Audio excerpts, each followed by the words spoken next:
আসসালামু আলাইকুম গাইস। আজকে আপনাদের সামনে আমি কিছু কথা বলতে চাই। আমি জীবনে কখনো ব্লগ করি নাই, আসলে এই লাইফের প্রথম ব্লগ করতেছি।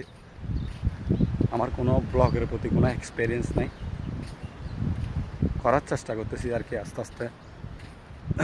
যদি আপনারা মনে করেন সাপোর্ট দেন তাহলে আমি সামনের দিকে গিয়ে যেতে পারবো। আজকে আমি আসছি এই শৈবাল পয়েন্টে। শৈবাল পয়েন্টে অন্যান্য দিন অনেক মানুষ থাকে, মানে বিশেষ করে কাপড়রাই বেশি আছে। আজকেও আছে, আজকে কিন্তু রমজানের দিন, আজকেও আছে। আজকে যারা আছে মূলত তারা হচ্ছে পারিবারিক শিক্ষার অভাব তাদের। পারিবারিক যদি শিক্ষা থাকে তাহলে এখানে আসা সম্ভব না।